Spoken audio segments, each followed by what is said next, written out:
What's up, MuggleCast listeners? If you want to make an impact online, GoDaddy.com has what you need. Get your own .com domain name for as low as $1.99. Plus, world-class hosting, fast and easy website builders, and much more. Plus, as a listener of MuggleCast, enter code MUGGLE, that's MUGGLE, when you check out, and save an additional 10% on any order. Some restrictions apply. See site for details. Get your piece of the internet at GoDaddy.com. Because you need something to keep you sane during exam time. Thank you, Kate, 18 of Canada. This is MuggleCast episode 73 for January 21st, 2007.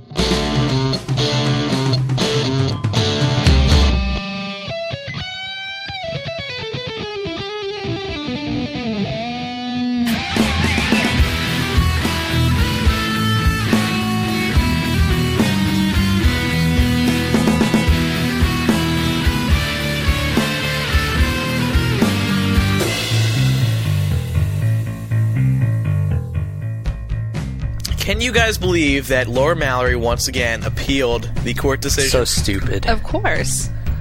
She's got nothing you can't better believe to it, Laura? Yeah, she's got nothing better to do, obviously. Well, Laura's from Georgia. I understand how these people operate. They both share the same name. You're on the same brainwaves. You got everything. There's not many brain. Welcome to another edition of MuggleCast. We got a jam-packed show this week, including a very special interview that we promised last week. We are happy to bring it to you this week. But first, I want to introduce a special guest co-host that we have this week, Mikey B from California. Hi, everybody. Mikey, how you doing? Pretty good. Excited. A few of us know Mikey from a couple of good times. Harry Potter business trips that we took out to Las Vegas and California. They were completely business. Yeah, and he knows his Harry Potter stuff, and we wanted to have him on the show this week. You have been very excited to be on here. Yeah, I've been actually very excited. You've been telling me all week. I've been freaking out. I'm like, oh my gosh, I'm going to be on MuggleCast. You bought a new headset for it? You are set to go. I did buy a headset. It's nice. I like it. It's comfy, too. Yeah, well, we do have a jam-packed show for everyone this week. I'm Andrew Sims. I'm Kevin Steck. I'm Mike Tannenbaum. I'm Laura Thompson. And I'm Mikey Bouchereau.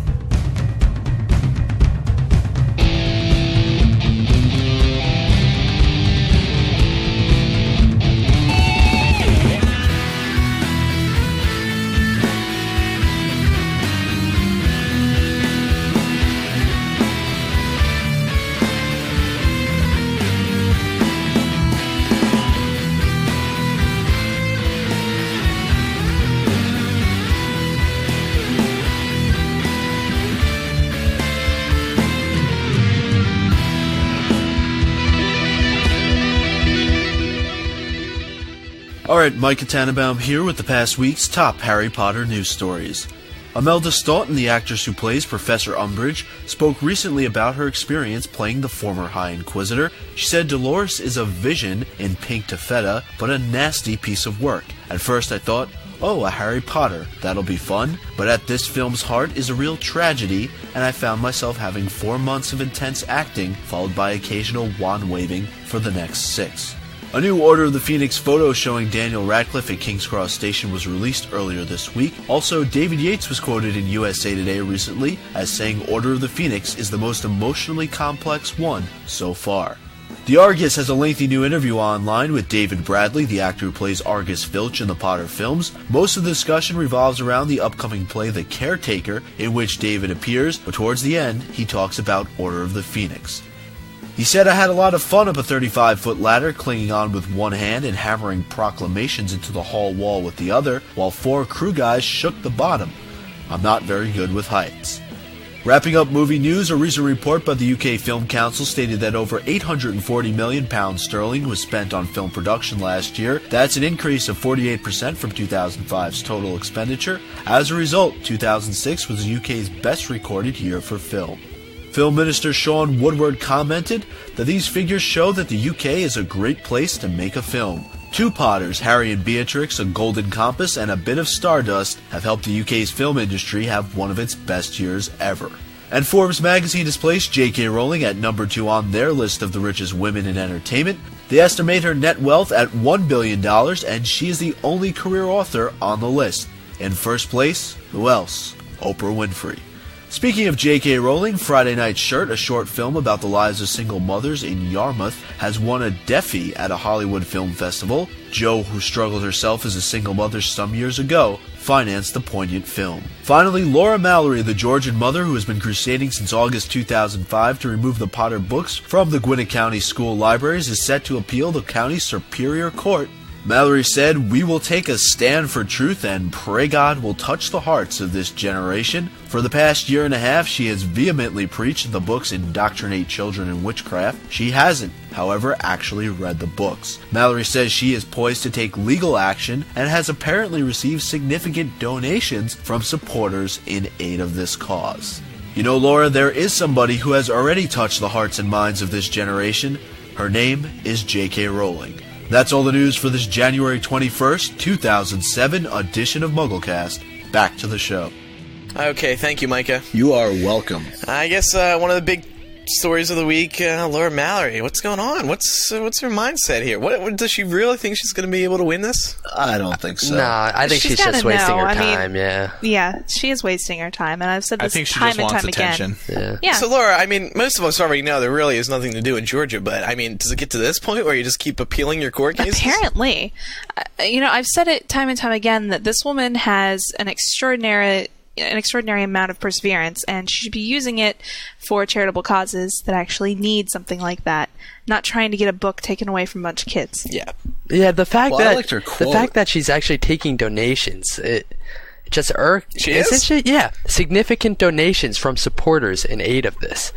What could she possibly be using the donations for? Okay, gas money. Yeah, for legal costs. But why spend money on legal costs when she could spend it on something that would go towards her cause a bit more, like promotion of other books besides Harry Potter? Yeah. Or promotion of reading? Because she knows it's going nowhere, so... What do you think of her quote? She said, "We will take a stand for truth and pray God will touch the hearts of this generation." I want God to touch me. I don't know. I don't know what to think anymore. This lady, good for her for being able to, sticking with it for so long, but it's not even worth talking about anymore. We've beaten this to death. Get a hobby. So of course, that's essentially what it comes down to. You'll see more. I have a question. Has she even read the books all the way through? No, she hasn't. Nope. She's read excerpts. Of course, you'll see more updates on MuggleNet.com as the news breaks. I know everyone's on the edge of their seats to see the next time when she's going to fail down again. Yeah. Exactly. Moving on, we don't really have many big announcements this week, but I just wanted to take this opportunity to point out a couple of things that we do every week, but most people don't actually realize it, or how to subscribe properly on iTunes. First of all, we do have low bandwidth versions of the show. If you are on a dial-up connection, these come in really handy. They're about a third of the size of the full quality MuggleCast podcast. Of course, they sound really bad, but you can hear us, and you can listen to them without your ears bleeding, and they are worth it if you're on a dial-up connection. I know every once in a while when I'm on dial-up, I don't know about you guys, but I cannot take it, especially long downloads. I'm never on dial-up, thank God. Well, you're just very special.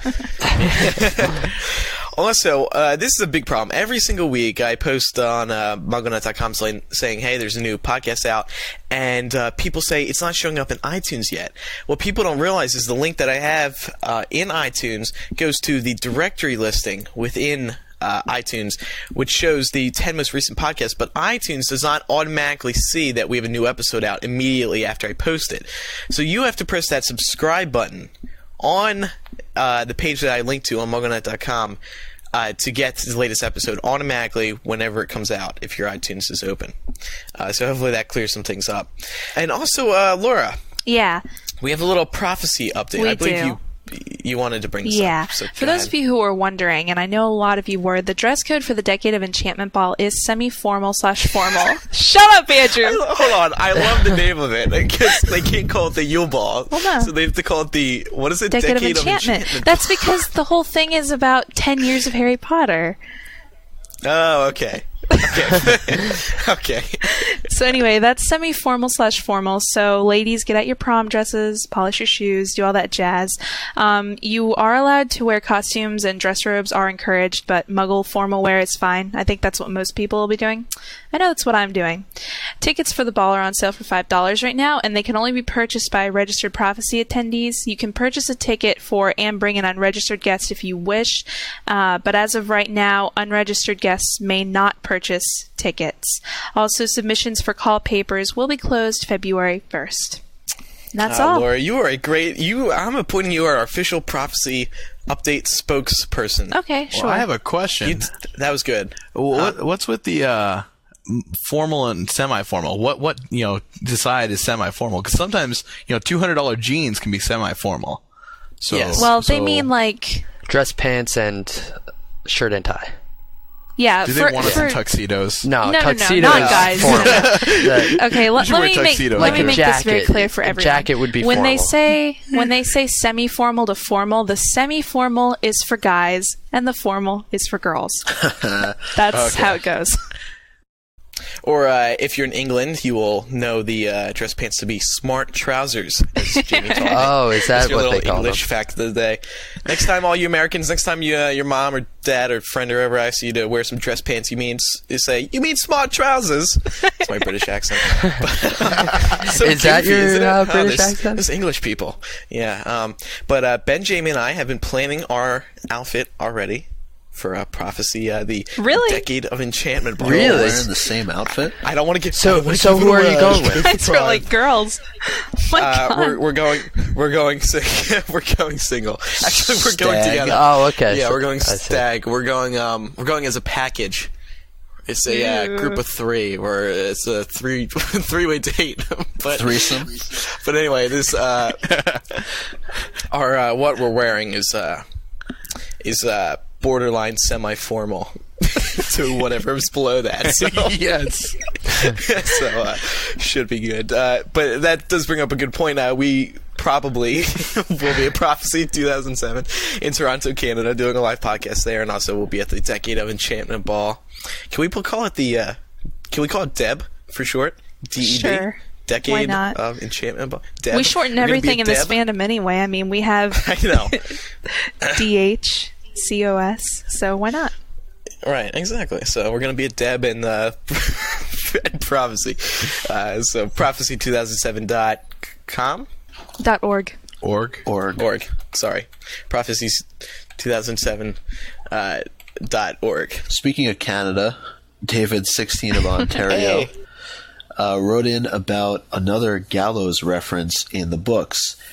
He said, when you stated that the whole reason for the Hallows Gallows discussion was because of the game on JKR's website, it got me thinking. In Fantastic Beasts and Where to Find Them, we see a hangman game played by Harry and Ron on the inside cover. Next to the hanged person, there's a giant spider who says, "You die, Weasley." Do you think this could be a clue to who dies in Book 7? I completely forgot about that. Very interesting. That seems to me like it would be kind of extreme for some foreshadowing in such a small book. But Well, I mean, I don't No, know. Ron's I not don't going know. to die. Ron's I not don't going to think die. he There's no will. reason for him to. I think I don't know. She said that one character had gotten a reprieve, and I think that might have been Ron. So maybe at the time she wrote those books, maybe Ron was going to die. yeah. Like, who would write that in the book anyway? Like, I wonder. Malfoy. Well, it was no. It was Harry's book, and they were playing Hangman and all sorts of stuff in the margins. Huh. That is very interesting. I like that. I don't know. It Cool. doesn't look good for Ron. I mean, there's a lot of things that foreshadow his death. He's a weak character, if you ask me. I think he's had it coming since book 1. I don't know. You're mean. He's- I don't want to talk Nice. to you Sorry. anymore. Yeah. Yeah, I know. You and all the other girls always go for Ron. Next rebuttal comes from Jenny14 of Boston. She writes, in Harry Potter and the Order of the Phoenix, J.K. Rowling writes that during a particularly boring history magic lesson, Harry and Ron pass the time by playing hangman. This could be foreshadowing to future events. And I like how people are pointing all these out to us, because we have a page on MuggleNet where we list all of the ways that Sirius's death was foreshadowed, I think. Oh, yeah, it's the right? death Or am I clues completely under off? things you might have missed. Yeah, death clues, yeah. We'll get to some more rebuttals later on. But Mikey, earlier this week, you brought up a release date theory to me, which I just thought was very interesting. Really? Okay. I think you did your research. Yeah, you know what I'm talking about. Yeah, I right? know exactly what you're talking about. Well, of course, like any fan, I was listening to, I guess, MuggleCast episode, whatever one you were talking about, the release ones. It's pretty much every episode. Yeah, Micah mentioned Halloween being the release date. I don't think Halloween. I think the day after, November 1st. Reason for this is because All Hallows Day, or All Hallows Eve is, Halloween, but All Hallows Day is, is November 1st. I was talking to, a couple friends about this. My friend Quinn and I, we were talking about, he actually just reread the first book. And actually, in the first book, on November 1st, McGonagall says she wouldn't be surprised if today is known as Harry Potter Day. And that's also the day that everyone was dressed up in robes and, Vernon was going through and knows people in weird, cloaks talking on excitedly in every quarter talking about Harry Potter. That would actually happen if the book was released on midnight on the 1st. What would be great is, we have the party on Halloween. People can go trick-or-treating, line up for the book release at midnight. We start reading, and obviously during the day, it'd be Harry Potter Day on the 1st. So yeah, that's really cool. I really like I think it. it would be a great so, idea too. because she said it in book like one, so. Yeah. I'll go put in a word trick-or-treating with her. Make sure that happens. Okay. Mike could be like, I want Harry Potter Day, just like you said in book one. So, Something else that one of the listeners sent in, which actually raises a good point. I mean, we think only about ourselves here in America, and this one came from Australia. I forget who sent it in, but when it's summer here, it's winter down there. So, I mean, we tend to have a skewed view of when we think the books should come out. You know what I mean? When we say, oh, it's always been a summer release, it's always been a summer release. Well, for us it has. Yeah, but, we're not the only ones who read the books. I know, but if you look at it that way, there's no release date that's going to be convenient for the entire world. It's not going to happen. And I think a lot of it... November 1st is, because it's Harry Potter Day. Yeah. Well, I mean, but that's like what, in the middle of the week? It's a Thursday, so Somewhat. this is how it is. I know it's not, a Saturday, but it's a Thursday, so what would happen is you only would miss so many days of work, and then the Saturday is here. People already expect people to miss work sometimes in school on November 1st because they're out trick-or-treating late at night. So, just taking an extra day off on Friday wouldn't be that big of a deal. I'm still holding out for that day. I really do like that. I think that's pretty Yeah, clever. it is. I never thought of that. But whenever I think about these release dates, I think about, am I going to be in school? How much work am I going to have? If I miss, what am I going to, because... Especially since we're going to be in college. Oh yeah, my exactly. gosh. So, And it would Sure. it would be nice to be in England for the release. So. well, yeah, that's the thing. Yeah. Yeah, and That's like a week venture there. So yeah, I mean, most people go to book parties and stuff, and that's cool and great. But we plan on doing one big live podcast. We want to do one in England, but I mean, if it's during the it's school year, that's might put a dent. But what about August, though? I mean, everyone seems focused on August July. is great. Yeah. Yeah, August would be cool. August would be nice. Yeah. I concur. Right over top of prophecy. Imagine Right what would after happen. prophecy. Or 2 weeks after prophecy. Yeah, we're going to Canada to England. No thanks. Two terrible countries. I guess that's getting cut out. I take that back. Careful, one of those countries is our neighbor, smart one. I know. What are they going to come down here and... Never mind. I love Canada. William Shatner's from Canada. Yes, I know all about you and William Shatner. Moving along now, Micah, you've been doing your homework this week. I have. What do you care to explain? Well, I think we've hit this from so many different angles. We started out with the Hangman game. We talked about that 2 weeks ago. Last week, we kind of got into the whole referencing it to Halloween. Were the Deathly Hallows the people who died for the Horcruxes to be made? But one thing I think we briefly mentioned when the title first came out, and now we can come back to, is, are the Deathly Hallows in fact the Horcruxes themselves? And what I did was I said, well, Eric brought this up, I think it was episode 71, when he started talking about this whole tie-in to Arthurian legend. And I said, now, I don't know anything about Arthurian legend, so I'm going to contact a professor at some university. That's really bad that I don't remember who I contacted or where they work, but nonetheless... Actually, I just found the email. The person I spoke to was Professor Jane Chance of Rice University, so thanks to her. She provided some information that was similar to what Eric had mentioned back then, so, I mean, I think it's worth exploring just a little bit more. So what did you find out from this professor? She was pretty helpful. She said that, you know, in Arthurian legend, in most legends, the Hallows are seen to represent sort of the royal regalia that it's carried by the king. So, I mean, in this sense, can we compare Voldemort to a king? Well, yeah, he's been compared to a king before. In the chess match at the end of Sorcerer's Stone, people have compared that to the war that's been going on in the books.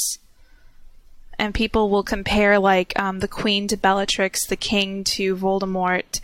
I think it would be safe to say that you can compare Voldemort to a king. Okay, so these Hallows, supposedly, or these sacred vessels, have developed over time through all these different legends, and what they've been developed into is basically 4 symbols of magical elements, and they actually also appear on tarot packs, and I know we talked about the Hangman tarot card a couple weeks ago, as 4 suits: the sword, the spear, the cup, and the pentacle. Now, we know that Jo is very good at incorporating mythology and stories into her work. These 4 things, could they be the 4 remaining Horcruxes? Could they compare to the 4 remaining Horcruxes? What do you guys think? Well, the cup we kind of know. Yeah. But the sword, didn't she already confirm that it wasn't the sword? Yeah, I think it's already been kind of debunked that it's not a sword. And that's the only sword we've seen. Well, I mean, it all really comes down to, do we think that the Horcruxes are entirely new things that we're going to find out about, or have we already seen them in the books before? Like, we've already seen the locket at Grimmauld Place, for instance. Is there any chance that we've seen a Horcrux, you know, all of the Horcruxes throughout each of the books? And we just don't know it yet. Well, I think that we've seen at least a couple of them, but... Oh, I'm sure. Maybe... I don't think all of them, necessarily. I mean, it's all speculation, but I would think that she would reserve at least one for herself to play around with in the 7th book, you know what I mean? Like, because that leaves her room to be creative as to where he will find it and stuff like that, so... Wouldn't it be cool if one like main item from each of the books was one of the Horcruxes? Yeah, that's what a lot of people think. The diary, Chamber of Secrets, Gaunt's ring, Half-Blood Prince, or but the locket. Well, locket would be Order of the Phoenix, because that's when we saw it. Yeah, the locket would be Order of the Phoenix. Oh, right. We think we saw it. Yeah. Don't they also think it's Nagini, his snake, that was in Goblet of Fire? Well, I actually heard a theory recently, because everyone's trying to tie him to, like, the founders. If Fawkes, you know, because Phoenixes live forever, if Fawkes was Godric Gryffindor's Phoenix, and we know that Harry and Voldemort share brother wands, if Fawkes's feather is inside Voldemort's wand, couldn't his wand be a Horcrux? Yeah, but Godric Gryffindor. Would he really want to store a Horcrux with him? It would sort of defeat the purpose of trying to protect them.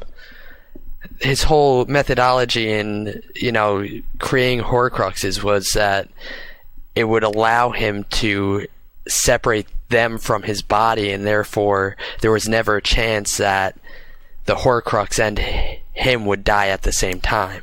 And if he has a wand, I mean, what's the first thing anyone's gonna do with Voldemort's wand if a Death Eater doesn't get it? It's break it. They're going to, you know, snap it in half. Maybe he feels like he needs to have one with him in the event that all 6 others got destroyed. He would still have his wand that he could protect no matter what, because it's always with him. But that... Well, that's not true, though. He spent, 14 years with stuff to use his wand. Oh. Wormtail carried it around for him. Well, I was pretty sure that Joe said that Fawkes only belonged to Dumbledore, and he's always been in Dumbledore's Yeah, but he's possession. talking about the feather itself. Like, like the wand itself. Yeah. Like, Maybe, yeah, even if it wasn't, back to Godric Gryffindor, couldn't it be like his wand himself? Something that he holds on to. He can protect yeah, but it himself I would 'cause he think that uses it's a it. long stretch just because, like I said, if he does get defeated again, I mean, if Harry defeats him, the first thing Harry's gonna do is go for his wand, because it's like the wand matches a wizard, so there's only one wand like that, and it's his. So what better thing to do than make it so that even if he does come back, he'll never have the same wand, and therefore he'll never have the amount of compatibility with his wand, At least that's what I would do. I'd destroy the wand first. I think anyone would. It's a good theory, though. I mean, How did the wand survive? Probably. the first time he fell. Well, they said. I mean, hasn't she confirmed that they weren't alone at Godric's Hollow? Yeah. oh yeah, that's So I mean, she's pretty much said it without saying it. yeah, and essentially. I mean, so if they weren't alone, you assume that at least one Death Eater was there, and if there was a Death Eater, then any smart Death Eater would pick up his wand, Right. Do you guys want to talk about the Horcrux in each book more? I sort of think that's interesting. I mean, I think it is interesting, but I think we would all need to take some time to go back and kind And of read, for skim, just because I speculation honestly for her. can't think of one thing in Sorcerer's Stone at all. The Mirror said.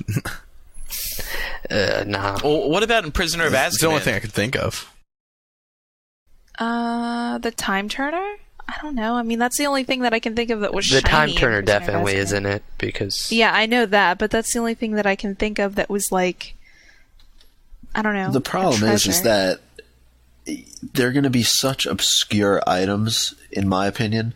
I mean, some of them will be, oh wow, this has been in our face the whole time, but I think others will have mention, but they'll be very, very brief mentions. And with this whole tying to King Arthur and things like that, I'm not saying that the 4 things that are listed there have to be exactly what would appear in the 7th book, but it's just interesting the connection that's there. But it could be something that has a likeness, is what you're saying.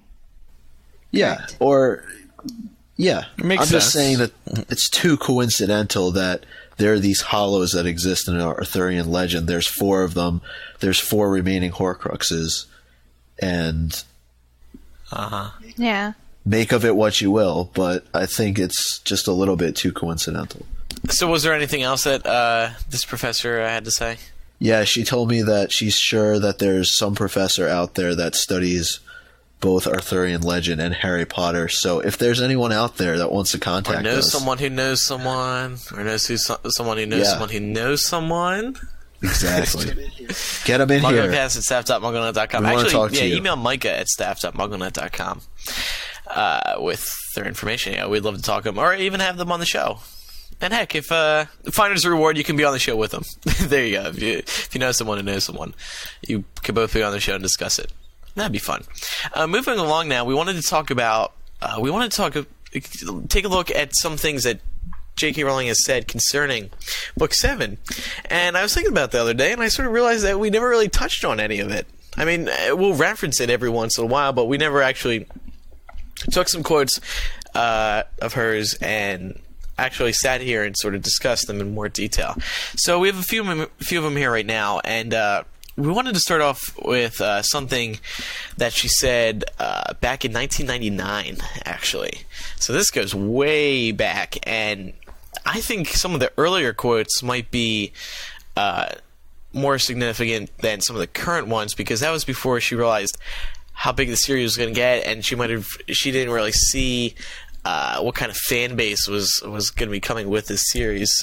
This was said. Actually, this wasn't. This is paraphrased. This is from the National Press Club back in 1999, and I want to give credit here to OsseoQuote.org. They basically have a huge database of quotes from J.K. Rowling and everyone else, and they have a nice Book 7 section. And in 1999, she pointed out to the audience that she couldn't tell us if she imagines Harry growing up because it will ruin the plot of Book 7 for us. Now, we've talked about Harry possibly... We seem to think that Harry's going to make it through, right? Right, Yeah. Yeah. Mikey, Yep. do you agree with that? Yeah. Oh, definitely. Harry's going to live. So what do you think she meant when she said that she can't imagine Harry growing up because it will ruin the plot of Book 7 for us? Well, I think she's just trying to keep us from speculating over whether he lives or dies, Right. essentially. I mean, Yeah. if she says that, yes, Harry would do this when he grew up, It's confirming he'll then live. we all assume, yeah, it's confirming he'll live. And by saying it this way, we can sit here and go around in circles all day long, and we won't know the answer. Oh, right. Yes, that is a good point. Yeah. Shut down. I think it's just like She's pretty evasive about stuff. just like the interview she did on that Richard and Judy, where one of them said to her, well, something about Harry in the future, and she said something along the lines of, who said he's going to live? Uh-huh. And I think that's just her way of what Laura said, keeping us all On the edge of our seats. on- Yeah. Well, she Yeah, knows exactly exactly. what's going to happen when she says stuff like that at this point. Another thing I wanted to discuss was the interview that Emerson and Melissa had with J.K. Rowling back in July of 2005. She said, Melissa asked Joe, does the gleam of triumph still have yet to make an appearance? And Joe replies, that's still enormously significant. And let's face it, I haven't told you that much is enormously significant, so you can let your imaginations run through there.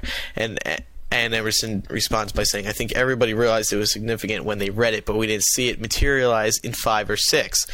And Joe says, well, it still is, in reference to materializing. And then Emerson says, we've been kind of waiting for the big revelation. And Joe says, absolutely, that's for 7. That's for 7. Have we talked about the Gleam of Triumph before? I think real little bit. A little Yeah, I think we bit. touched on it, yeah. Any theories from anyone? I don't know. I mean, a lot of people kind of took it to think, to believe that Dumbledore had the Gleam of Triumph because it would have something to do with making it easier for Harry to defeat Voldemort.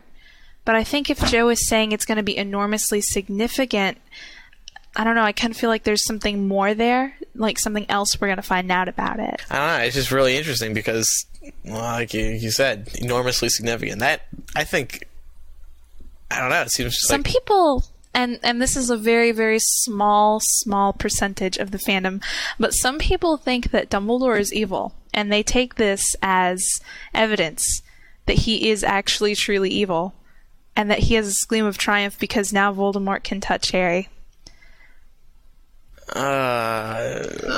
Yeah, I know. I think that's it a- makes me want to cry. Yeah, but it makes me want to Is cry. it when I Rachel hear or that. Jess? Jess? you have to put yourself well, she's in one of them. you know, J.K. Rowling's place. She wrote Dumbledore as like the father figure, and she's not gonna make him like that, you know. It's Yeah. sort of, Although, admittedly, it would be a very huge it plot would, twist. but I think my brain would think it spin would for sort of be weeks killing after a that happened. great character, you know. Yeah. Yeah. Well, doesn't that make him human, though? I mean, that's what I thought of. You know, if all the Horcruxes are destroyed, then he's human. There's nothing stopping him from dying. And I mean really dying, not just, you know, siphoning himself off and going to find something else to latch onto. So maybe that's why Dumbledore is suddenly realizing that, hey, now he can be killed. I mean, on the other hand, before you said that, Micah, I was thinking that maybe he was just... Maybe Harry read him wrong. It wasn't a gleam of triumph. It was more of a absolutely could not believe what had happened. But Or maybe there's something special about the fact now that Harry's blood is running through Voldemort. Right, and that's what a lot of people have been speculating upon, you know, the fact that there may be an advantage given to Harry because his blood is running through Voldemort's veins. Yeah, like, big thing is, what if, you know, now that he has Harry's blood and, you know, the connection's a little bit stronger, love is such an important role. Maybe now that the connection's so much stronger because of that blood, he'll feel Harry's love more, and that will be what causes his demise or something. yeah. I don't know. Possibly. Well, what if it's something to do with the fact that we saw in Goblet of Fire that if you have brother wands, they can't fight each other. And I think that maybe Voldemort having Harry's blood is kind of reinforcing that. You know, what if, because Voldemort is now, he's essentially got a piece of Harry in him, what if he can't kill Harry because, you know, he has his blood running through his veins? Why would that stop him, though? I don't know. I mean, why can't brother wands fight each other? It's just how it is, I suppose. I don't know. So Dumbledore could have been excited because he couldn't kill Harry. Harry was... Or at the very least, it gives Harry the upper hand. Yeah. Interesting. Glad we finally talked about that in more detail. Next one we wanted to point out is someone asked Joe, were there any questions that you were surprised nobody has ever asked you? And she says, I'm surprised no one has asked me since Phoenix came out. I thought that people would. Is why Dumbledore did not kill or try to kill Voldemort in the scene in the Ministry. I know that I'm giving a lot away to people who have not read the book. Although Dumbledore gives a kind of reason to Voldemort, it is not the real reason. When I mentioned that question to my husband, I told Neil that I was going to mention it to you. He said it was because Dumbledore knows that there are 2 more books to come. As you can see, we are on the same literary wavelength. Laughter. That is not the answer. Dumbledore knows something slightly more profound than that. If you want to wonder about anything, I would advise you to concentrate on those 2 questions. That might take you a little bit further. So, have we ever talked about this? I think... No. I don't think so either. I don't think so. No, when was this question asked? Do we know? Because if it was before Half-Blood Prince, we could say, well, now we know because Dumbledore technically couldn't kill Voldemort. Mikey, do you have any ideas? I looked this up. Clue. Well, I'm thinking like my biggest thing. I went back and actually looked at that. You know, I reread that section.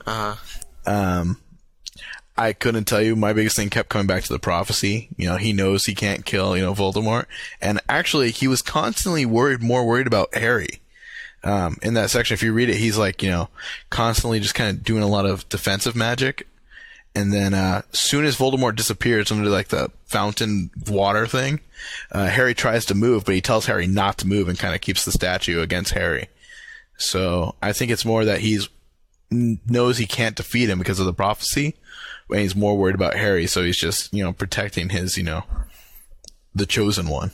But I couldn't tell you. Yeah, this was before Half-Blood Prince. This was in August of 2004 at the Edinburgh Book Festival. He's protecting Harry. What you said, Micah. Yeah. Moving along now, another quote from the Melissa and Emerson interview. Melissa says to Joe, "Now that Dumbledore is gone, will we ever know the spell that he was trying to cast on Voldemort in the Ministry?" And Joe says, and then she goes, and then Emerson says, "Let the record show that she made a funny sound with her mouth." Oh, Emerson, you as a jokester. And they all have a laugh over that. Then Joe says, It's possible that you will know that. You will," and she pauses, "you will know more about Dumbledore. I have to be so careful on this." So, could the spell be crucial? Could Harry have to learn that spell to kill Dumbledore in Book 7? Which spell exactly are they talking about? Well, we don't know. Will we ever know the spell that he was trying to cast on Voldemort in the Ministry? So I assume it was when they were dueling. They were dueling around the fountain. From what I remember, he was trying to cast a spell and he got interrupted by something. The significance it plays, though, I mean, it's sort of hard to say because she said, she confirmed in Half-Blood Prince that Dumbledore is unable to kill Voldemort. So the spell he was casting may not be as significant as we think because the most it could do is just hurt him, you know what I mean? Yeah. I think what we'll find out is something about Dumbledore's history that may explain the spell, but I don't think the spell is necessarily very significant, Micah, do you have any ideas? I agree with Kevin on that. I think when she says you'll know more about Dumbledore, that it'll all tie into that in Book 7 as far as if we find out what the curse was or the spell was, then we do. If not, then... I just think there's more to him that needs to be revealed. I don't know if the spell that was cast is that significant. Another quote now from, this was an interview that Joe conducted at Waterstones. Someone asked, which is your favorite member of the Order of the Phoenix? And Micah, did you put this one in? Yeah. Joe replies, I keep killing all my favorite members of the Order of the Phoenix, but there's one member of the Order of the Phoenix that you have not yet met properly, and you will well. You will well. You know that they are a member, but you haven't really met them properly yet, and you'll meet them in 7, so I'm looking forward to that. That is very interesting. So we know them, but we don't... So, We know they're a member of the Order. No, we don't know them. Well, yeah, she said, you know that they are a member, but you haven't really met them properly. So... Okay, so which members do we not know very well? Aberforth. Do we know that he's a member?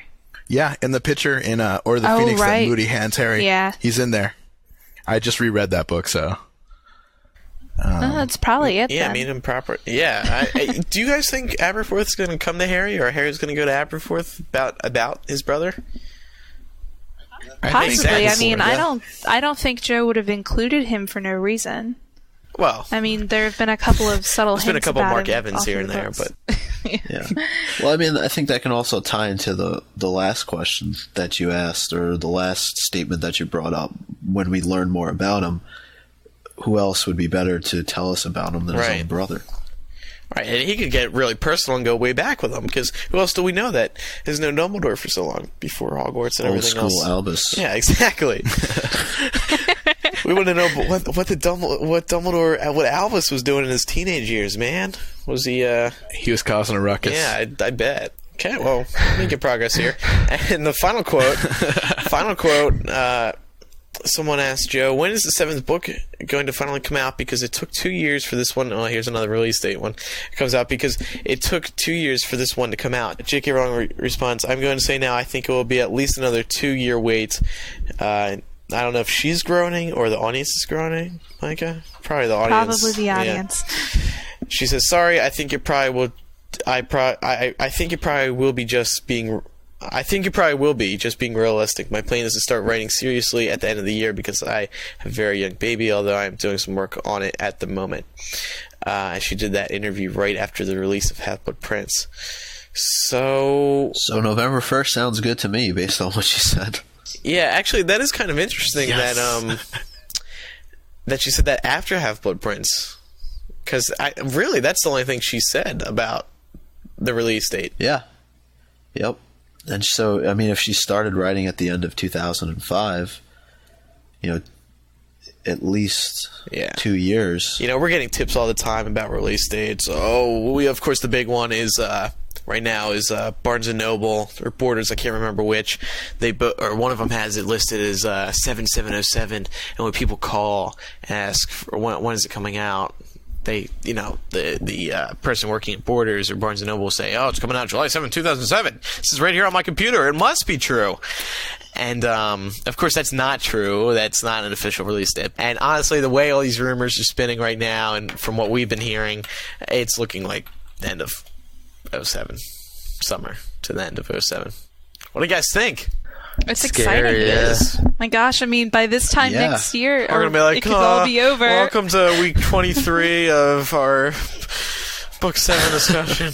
We're exhausted from this. I think we'll just, again, sometime in the future, talking about more of the things that Joe said. Mm-hmm. Or we'll just have Joe on the show. Yeah, that would be cool.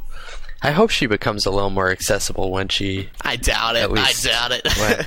No, I think she will. After Potter, I think she will. What do you think? She's going to be like, hey, MuggleCast, podcast, well, no, but not that, no, I'm but saying in the sense of people actually being able to talk to her and, Yeah, nothing she ever writes is going to be like Harry Potter. I mean... Yeah, it's not necessarily she's going to even be said like that the herself. prime time shows and magazines always getting the See, you know what the thing is, what I though? mean? Even after she's going to try to move away from Harry Potter with writing new books, like smaller books, she's not going to be able to get away from it with the press and interviews. Yeah, but and that's why you have a pen name. Yeah, Huh? it's probably... No, well, Didn't no, she I'm say saying, she like- was going to do that? Didn't she say that jokingly? No, I think she... Maybe she'll just go back to Joanne Rowling. I wouldn't... You know what? I wouldn't blame her if she did that, because anything that she ever writes under the name J.K. Rowling It's is going to be typecast. Yeah, it's going to be completely compared to Harry. And I wouldn't blame her if she went with a pen name. As an artist like that, you're you want people to enjoy your reading or your writing because of the writing, not because of your name. Yeah. But what I was saying was, she's not going to be able to escape this stuff in interviews. Like, she's going to want to promote her new book, and they're going to spend like 3 minutes doing that, and the rest is going to be, book 7, you're all done it now, what's it like, all that stuff. I just really think she's never going to get away from it, media-wise. Well, that's why she's got to really wrap though, up it's everything kind of in book 7. I mean, she's go really goth, got to completely change her look. Oh, yeah. This is an odd comparison, but it's kind of related to what you're talking about with where I work. A lot of our owners are former NFL players, and we try and get them on shows to talk about arena football, but they end up talking about the NFL instead. So it's the same thing. You know what you're saying? She's trying to promote something different, but in the end, she's going to go back to Harry Potter. All right. We have another rebuttal now. Joey 15 of Massachusetts concerning Ravenclaw's Horcrux. Here comes more Horcrux discussion. I've just reread book 5, and I think I may have discovered the Ravenclaw's Horcrux on page 99. In the UK version, they are cleaning out glass-fronted cabinets. A number of objects are mentioned, such as some daggers, claws, snakeskin, silver boxes, and an ornate crystal bottle with a large opal set into the stopper, full of what Harry was quite sure was blood. I know it is a somewhat long shot, but couldn't it be Ravenclaw's? Also, since there was the rumor that Book 7 could have been called Ravenclaw's Heart, I thought that this might have been important. Please tell me what you think. I don't think the Book 7 title rumor has really anything to do with it, because the copyright, the people who trademark those names just to screw with us do it, just to throw us off with the real title. But Laura, what were you going to say? Well, what he's talking about is when they were cleaning out the cabinets where they also found the locket that we all think is the actual Horcrux. And I'm just not sure what the likelihood is of there being 2 Horcruxes in the same cabinet, let alone the same house. You know? Yeah. Yeah. Maybe RAB did a little bit more work than we think. Maybe, but I just feel like from a book standpoint that makes it too easy. I agree. It just seems like it's too convenient for them to be in 2 places, or the same place for 2 objects, It's not still very. has to fight Voldemort. Yeah, but it's not very. If you're trying to, it's not very J.K. Rowling. It doesn't provide for much of a journey. That's what I'm saying. Yeah, exactly. Not much of a quest there. I mean, when you think of Harry Potter, especially the 7th book, you expect, a lot of action and a lot of, moving around from place to place, constant, time-dependent, movements, and it just seems too convenient that, 2 Horcruxes are in the same place. Mm. Yeah. Although by the same token, she can also put 2 Horcruxes, have Harry get one of them, and then have Harry looking, everywhere for the other and realize, oh my god, it was right in front of me. You ever hear that prank where high school kids will graffiti numbers onto different areas of the school, and they'll do 1, 2, 3, and then they'll skip 4 and put 5. So then the administration or whatever, they're always looking for number 4, but it doesn't actually exist. I don't know if you guys heard that, but it's actually a pretty funny prank. I don't know, that just reminded me of it. So maybe there aren't really 7 Horcruxes. Woo! We'll always be looking for the 7th and never kill Voldemort. That would be horrible. Wow. The book would end. Harry's still looking for the Horcrux. Voldemort wins. To be environmentally efficient, we can't possibly print any more pages for this book, so the end. Goodbye. I think you just came up with the most depressing ending that we could ever have. And the epilogue is set 50 years later, and Harry's still searching for the Horcruxes. Searching under the Hogwarts castle for the 23rd time. Thank you, Joey, for that email. Ladies and gentlemen, we have a very special interview for everyone right now. As I mentioned last week, it took us a lot of work to get this interview, and we are very proud and excited to have it. And Ben and I recorded it a little earlier this week with the guest host, so here it is now. All right, I'm joined with Ben and Micah here. Hey, guys. How you guys doing? Pretty good. It's a big big day. It's our big interview. You know, some of those other podcasts sort of rip on us sometimes that, not getting interviews, but, this is our answer to them. I mean, this is a big one. This is huge. And Ben, I really, honestly, I give all the credit to you. You worked on this, getting this interview with this person. I know, it took, I had to pull a few strings, Right. So. But, as we always say on the show, you are Ben Shane. And I can do anything. Yeah, without a doubt. So, I think we're going to call the person right now. Whose phone is that?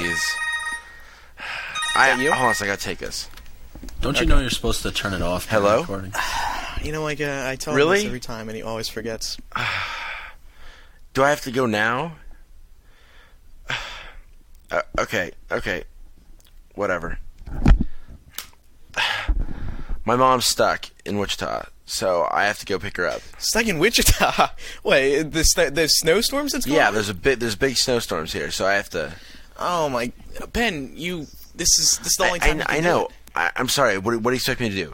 I mean...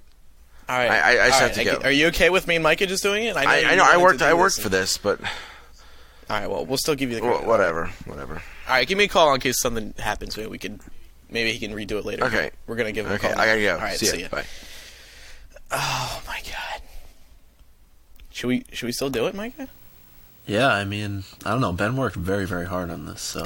You know what? Honestly, I could care less.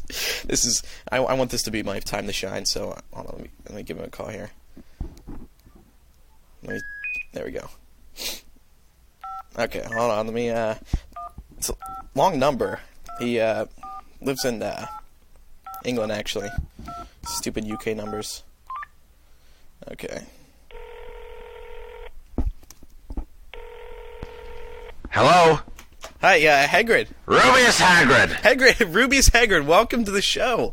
Thank you so much for joining us today. Oh, you're welcome. I was just flying my motorcycle. And, well, thank you for taking the time out to do this with us today. I mean, this is a big honor. I know our fans have been very excited to see you on the show.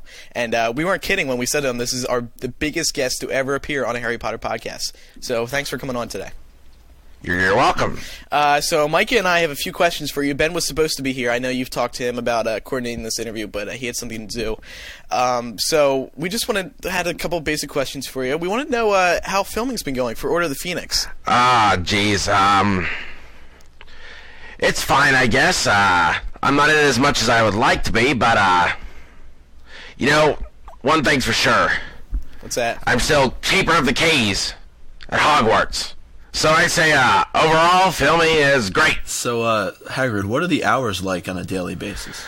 Well, I get up about 4 p.m. and eat lunch. Then I go film a scene or two with some dragons, and then I go back and be keeper of the keys. Right. Now, what kind of food do they serve there on the set? Dairy Queen. Oh, Dairy Queen. Dilly bars and ice cream cake. Yeah. Is that all you eat? I mean, or are there other healthier options for people? There's a McDonald's. Oh. Do you eat there? What do you usually get from there?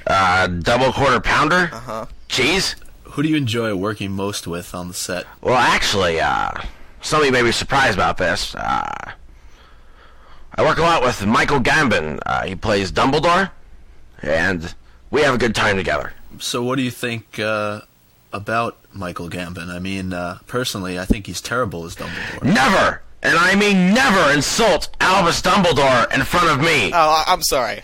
We didn't... Mike is just, speaking from some articles that he's read online. Just please ignore that, sir. So anyway, moving on. I should leave this interview right now. Oh, no, please don't. No, please. I know a lot of our fans were really excited to have you on. Really, we're sorry about that. What do you think of the new director, David Yates? Don't know him. Don't know him? Do you work with them at all, or do you sort of just do your own thing on set? You just show up and do a couple lines. I call my own shots. Okay. So being there for it's been like 7 years now. You really do your own thing. Pretty much, yeah. Yeah. I mean, when you're keeper of keys at Hogwarts, you get to call your own shots. Now, do you live in your hut on set, or do you have a home outside of Leavesden? What kind of question is that? Well, I couldn't leave Fang. Fang lives in my hut with me. I couldn't leave Fang. Well, I mean, I don't know. Maybe. So you do live on set all the time? Absolutely. Yeah. What's it like there at night? Dark. Oh, okay. All right. And so, do you ever leave the set? Or are you always there? Well, since there's a Dairy Queen and McDonald's, and since I have the key to everything, no reason to leave set. Now, I know this is a little bit of a personal question, but how's your love life doing? Well, I'm not supposed to talk about it, strictly speaking. Yeah. What do you think you could give us a little, like, exclusive tidbit for the site and the podcast? Let's just say, things between me and Madame Maxime have, heated up a bit. Oh. Well, I'm sure our all of your loyal fans are going to be very pleased to hear that. They were the only ones who were pleased. Now, to wrap things up today, we were thinking maybe you could recite some of your biggest lines in the books and movies. Do you think you could do that for us? I guess. Your great puddin' of a son don't need fatting anymore, Dursley. Never try and get a straight answer out of a centaur. Ruddy stargazers. Not interested in anything closer than the moon. What's coming will come, and we'll have to meet it when it does. Meant to turn him into a pig, but I suppose he was so much like a pig anyway, there wasn't much left to do. I'm not blaming you, but I gotta tell you, I thought you two'd have your friend more'n broomsticks or rats. That's all. Rubius Hagrid, keeper of keys and games at Hogwarts. Okay, well, thank you, Rubius, for joining us today here on the show. It was a pleasure You have any more having questions? you. I don't know. I think that's pretty much it. I mean, you covered all the bases here. Well, thank you. Tell Ben he's my favorite MuggleCaster. Oh, well, I will. I'm sure he'll be very excited to hear that. Is there, real quick, are there any other projects you're working on, or are you just dedicated to Harry Potter right now? Strictly speaking, I have some things on the underground with the dragon trading. Oh, okay, so you probably don't want to talk about that. The big bucks. You know. Okay. Well, thank you once again. What's your name and title? Rubius Hagrid, keeper of games and keys at Hogwarts. Okay, thank you, Hagrid, for joining us today. There you go. There was our big interview, guys. It was Hagrid. We got Hagrid. What do you guys think? Awesome. That was great. Amazing. You like it? It was a huge achievement. Guys, it's really him. Thanks. No pun intended, Laura. I'm in awe, honestly. Yeah, Mikey, I got his address and phone number now, so if you want an autograph, I can. Wow, I can really? get him to send one to you. Yeah, we're good definitely. friends now. Yeah. All right, cool. Yeah. I love Hagrid. Who couldn't love him? Yeah, all right. So once again, big thank you to Rubius Hagrid for coming on the show. I know he's a busy guy right now. But fortunately, I wouldn't spill what was going to happen in Book 7. That was a bit of a bummer, but we'll just have to wait and see. We're going to play a segment now that we haven't done in a while, Favorites, where we pick an aspect of the Harry Potter series and tell everyone what our favorite of it is. This week we're going to talk about book covers, suggested by Micah. Why do you pick this, Micah? I thought book covers would be a good idea this week because earlier this week, Mary Grand Prix said that she hasn't received any information yet on a release date for Book 7. So I thought we could talk a little bit about that afterwards. Not just release date. Discuss. She hasn't. No details. Yeah, which is interesting because it makes you think of a couple of questions. You know, how long does it take her to draw a book cover and all the chapter art before a book is actually released? And do we know any of that? Can we use any of that to try and figure out when Book 7 would be released? Does anyone remember when the cover was revealed in relation to March? Was it March? I know it was on the I wanna Today say- Show that they released it. Or at least the US I want to one. say it was March that we got the cover art for Half-Blood Prince. Okay. But who knows how long she'd been working on it. Right. I mean, so that was, 4 months beforehand. So we're going to go around the table here, see what everyone's favorite covers. I'll kick it off. I'll have to say that my favorite one was the Order of the Phoenix cover because I'm a big I'm a big fan of the color blue, and that's really my only reason why. I think it's a pretty cool cover. I like how Harry's posed, wand at the ready. Just blue? That's your... No, what? What do you It's mean? your reasoning behind liking the book cover? It's blue? Yes, actually, it is. That's my exact reason. Nice. I like Half-Blood Prince and the Order of the Phoenix covers because it's just one solid color. I kind of like the books that way. They should redo all the covers and make them solid color. Mikey, what about you? What's your favorite cover? Mine is actually the deluxe edition of Half-Blood Prince. Dumbledore and Harry going through, the woods or going towards the Horcrux. Mary Grand Prix drew that, right? I believe so. Yeah, I think it just has all. Yeah, I think she does all of them. Actually, She did. Yeah. Does she do all of them for all the different countries, or just for the U.S.? No, just U.S. No, Yeah, just for the U.S. That's what I thought. Okay, I like that one. It's green, Laura? my favorite color. I'd have to say mine would be Prisoner of Azkaban, and I think it's mostly because I got the first 3 books for my birthday one year, and I noticed after I read them that the covers for Chamber of Secrets and Sorcerer's Stone weren't entirely accurate. Like, there were a couple of things on them that weren't really how they had been in the books, and I thought that the cover for Prisoner of Azkaban was more intriguing, I suppose. It made me want to pick up the book more. Interesting. Do you think Mary Grand Prix takes that into account? Trying to sell it by, don't judge a book by its cover, although most people do.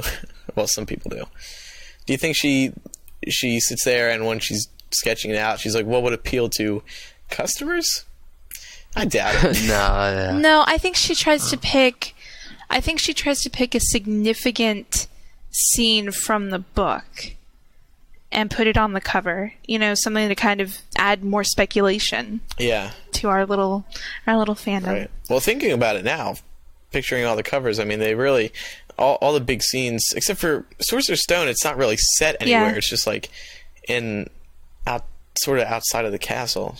Yeah. But the rest it was kind of like just a hodgepodge of different things from the book, kind of thrown on the cover. Like you can see Fluffy in it, you can see Hogwarts in it, you can see a lot of different things. Kevin, what's your favorite cover? I actually liked Order of the Phoenix as well. Why is that? Because it's blue? No, not... Well, I actually liked it because of... initially just because of the amount of information it gave away about the book. Like, Half-Blood Prince, we sort of knew what Half-Blood Prince was, the pensieve and stuff.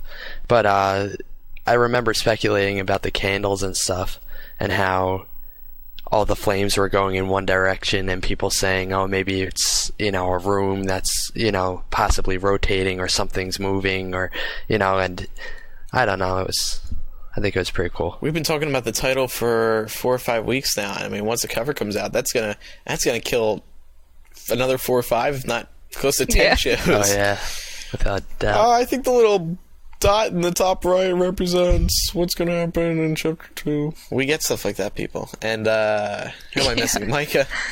Finally, what's your favorite cover? I like Goblet of Fire. I think there's a lot of stuff on there, and I always think that Mary Grand Prix does a good job of hiding things, whether it's in the cover art or in the chapter art. I mean, Goblet of Fire itself has, I'm just looking at it right now, all the Triwizard Champions. It has the egg on it. It has some of the Death Eaters, has Padfoot, and then a bunch of other stuff on the back, including the Goblet of Fire itself. Doesn't it have Cedric on it as well? All the Triwizards. Yeah, it has all of the Triwizard Champions. Order of the Phoenix has who on the back? Moody? Or am I completely off? Tonks, Moody, Lupin. And Half-Blood Prince, who are those people? Or is it just like...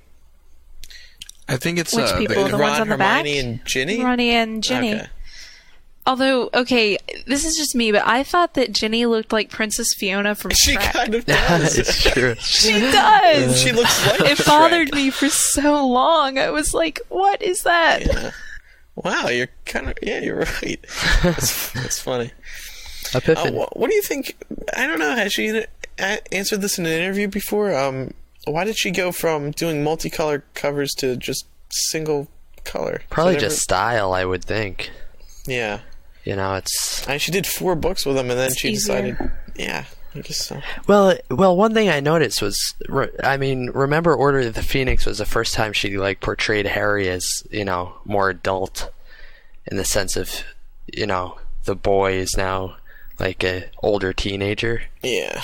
So maybe it was just a transition between, going from sort of childhood years to more adult years, maybe. I don't know. We have an email now from, of course, this isn't his real name, Dumby, age 348, from I don't know. Ha ha ha, you're very funny. He writes, though I may be 348 years old, I could still talk, and if I wasn't alive, how would I be talking to you now? Anyway, I, Dumbledore, think the show's great. Keep the excellent work up. Thank you, Dumbledore. I just had one nagging question that kept popping up in my brain when I was gazing blankly at the cover of Harry Potter 7, Deathly Hallows. I noticed one thing. Though Harry says that he is not returning to Hogwarts, I wonder why it would say year 7, referring to the 7th year of his school, unless he attends it for some period of time. Is it just an answer, or is it just an error, or is there a deeper meaning? I think that's just Scholastic doing what they always do. Yeah, Teaser covers. I think it is too. Yeah, definitely. Not to mention, it's not just year 7 at school, it's just year 7 is in the 7th year that we've seen Harry. Yeah. Another email now from Hannah Roberts, 14, of Manchester, England. I was rereading Half-Blood Prince and I came to the part of Dumbledore's death and the Death Eaters versus Order of the Phoenix in Dumbledore's army battle in Hogwarts. It says on page 560 of the British hardback version of Half-Blood Prince, quote, the giant Gryffindor hourglass had been hit by a curse and the rubies within were still falling. This could be, end quote, this could be a metaphor for Dumbledore's death. Also, a bit further on, it says the rubies were still falling like drops of blood. If he was the last in line of Godric Gryffindor, it could be a metaphor for this too. Don't forget, Dumbledore's office had a griffin on the door, so it is a Gryffindor. That's pretty funny. Yeah, that's cute. Oh, what do you think about that, Micah? Thought it was good enough to put in there. I agree. Yeah, but didn't she sort of imply that she's not necessarily continuing the whole bloodline thing? At least with Harry, she had said flat out, he's not the heir of Gryffindor. And I think from what I remember of the tone of the interview, she was sort of getting a little annoyed that people kept focusing on these bloodlines when they really showed no significance. Yeah. It's sort of a theme throughout the book that whether you're half-blood or, pure-blood, it doesn't matter whether, it doesn't show what your skill is, so what would it matter if Harry was the heir to Gryffindor? He's just a wizard. Yeah. We've been getting a lot of emails lately, of course, about Deathly Hallows, and this comes from Zanab16 of Canada. We've had 3 emails from Canadians this week. This is just our Canadian this one was actually a voicemail, yeah. but someone accidentally deleted it. So and by someone, he means someone himself. meaning Kevin. Sorry. She says, with all the hints of the international wizarding community existing, including methods of long-range transportation, such as carpets, etc., do you think that it is possible that Harry's battle will be brought internationally? Excuse me. That is, will Harry be outside of the UK for part of Book 7? I don't know. That's taking a stretch. I mean, unless Voldemort has Horcrux or two hidden outside of the UK. Well, yeah, but see, that's what I was thinking, because where was Voldemort when he went into hiding when he had lost his body? Because wasn't he in weren't they? Yeah, Romania. Yeah. So right there, they were saying that he was in some dark forest. Right there, he went outside of the UK to hide. So if he went there to hide, isn't it probable that he chose the same spot to hide a Horcrux? In the beginning of Goblet of Fire, what's her name? Was Bertha Jorkins? Yeah. Yeah. Where was she killed? Wasn't that outside of England? Yeah, she was traveling. No, wasn't she traveling? And that's where they found her? Oh, yeah.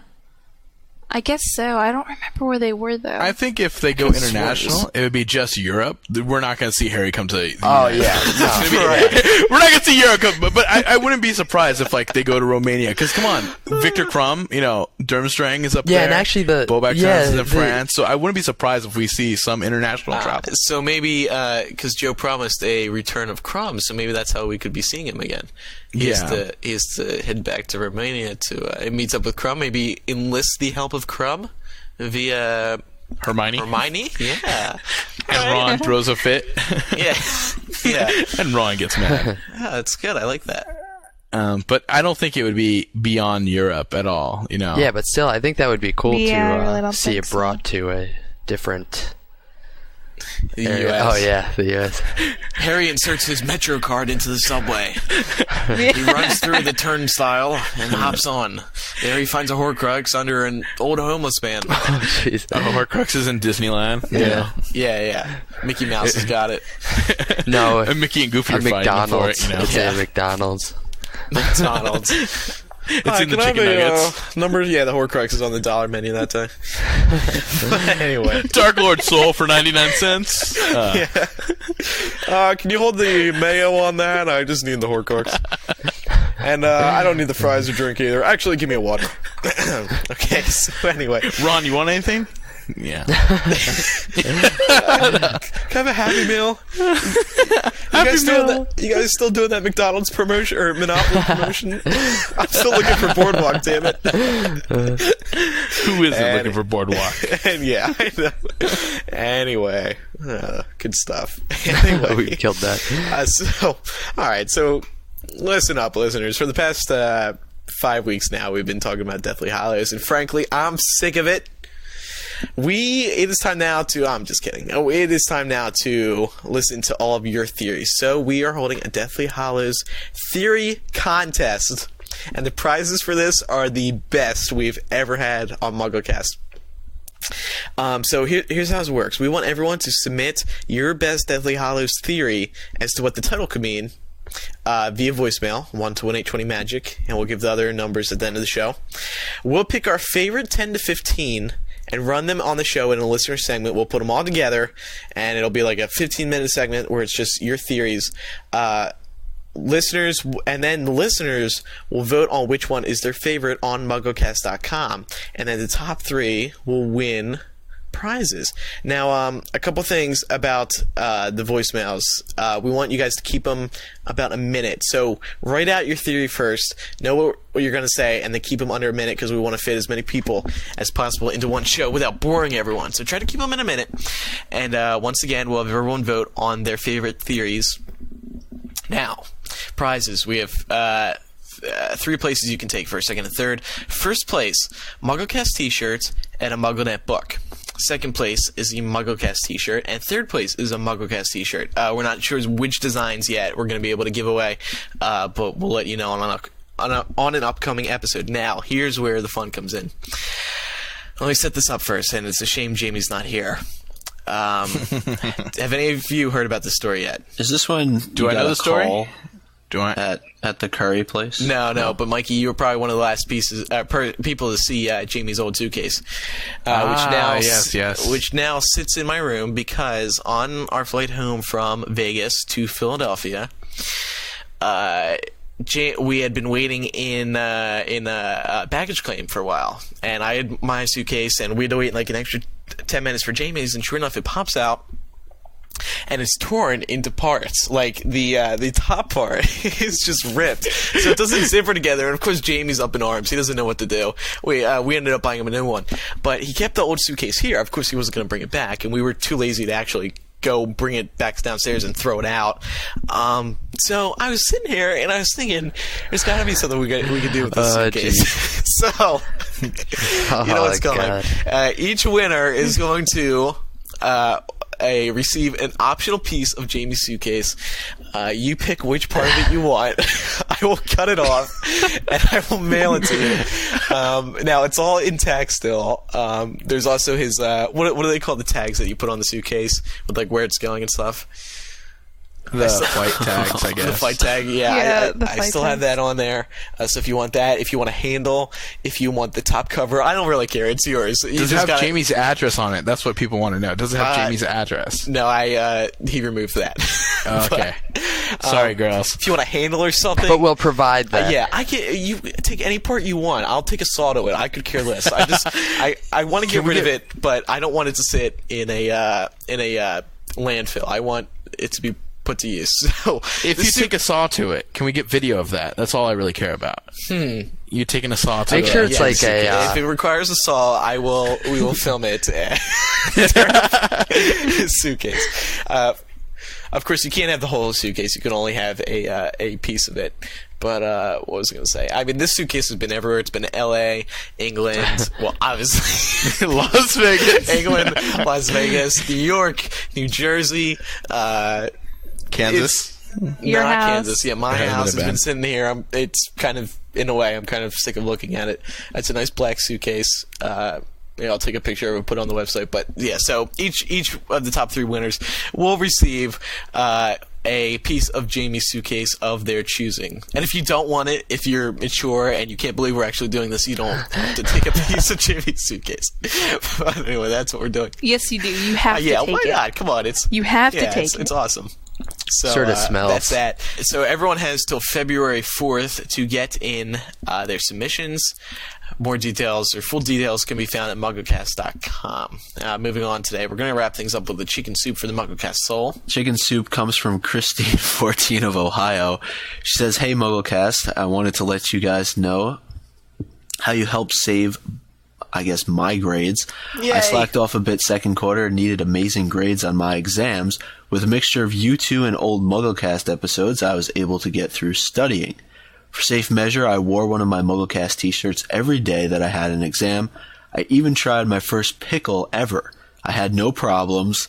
I've never felt more confident on a test before. Thank you, MuggleCast." Oh, wonderful. Thanks, Christine, for sending that in. Of course, you can always send in your chicken soup for the MuggleCast soul to MuggleCast@staff.mugglenet.com. Speaking of emailing us, please do not forget the rest of our contact information. If you would like to send something in the form of an actual item, you can always mail it to our P.O. Box located in central Kansas. It's MuggleCast, P.O. Box 223, Mountain Ridge, Kansas, 67107. You can also, if you're in the United States, to leave a voicemail, you can dial 1-218-20-MAGIC. If you're in the United Kingdom, you can dial 020-8144-0677. If you're in Australia, you can call 02-8003-5668. You can also Skype the username MuggleCast. And don't forget, calling or Skyping is the only 2 ways we will accept submissions for our Deathly Hallows theory contest. You can also go to MuggleCast.com for our handy feedback form where you can contact any of us. You can always email any of our first names at staff.mugglenet.com. Actually, Mikey has Mikey@staff.mugglenet.com, don't you? I actually do. I don't know how. I forgot about that. Somehow got it. You have it. So if you do want to contact Mikey about today's show, if you have any thoughts on what he had to say or give him some good feedback, you did a great job today, Mikey. Well, thank Thanks you. for being here. Hopefully I can come back sometime and bug Ben. Yeah, Jamie, there you go. Yeah, you can all Actually, replace Ben. Who wants to replace Ben Shane? Come on, he's Ben Shane. Exactly. That's the He's problem. from Kansas. Yeah, I know. He's How from many, Kansas. I think that earns him a right. how many people can say they know people from Kansas? Like, there's like 2 people in Kansas. Well, there's 2 people in Canada too. Everyone yeah, that's very true. Yeah, who are they? Who are they, Mikey? That's Amy from what is she? EmmaWatson.us and William Shatner. We know William Shatner's from Canada. So if you want to question why Mikey has such a Alex weird Trebek. obsession with William Shatner, email Mikey@staff.mugglenet.com. And also, once again, MySpace, Facebook, YouTube, Frapper, Last.fm, Failings and Forums. There's many ways to be involved in the MuggleCast community, growing every single day. Become our friends on MySpace. We love friends on MySpace. And new and improved, we're now replying to people's comments on MySpace. I'm not. So you leave a comment, you'll get one back. Hopefully, if your comment's worthwhile. So, once again, that concludes episode 73 of MuggleCast. Oh my god, I can't are believe we getting have so 73 old. episodes. I'm Andrew Sims. I'm Kevin Steck. I'm Laura Thompson. I'm Micah Tannenbaum. And I'm Mikey B. Mikey, thank you again for joining us. It was a pleasure having you on the show. It's a pleasure. Yeah, all November mine. 1st. Don't All of forget, you. he said it. Yeah, November 1st. Mikey called it. Mikey, if it is November 1st, Yeah. we'll have you on again so you can boast all you want about it. Oh yes, I will have to do that. All right. Good night, everyone. Bye. Night, everybody. Bye. Bye.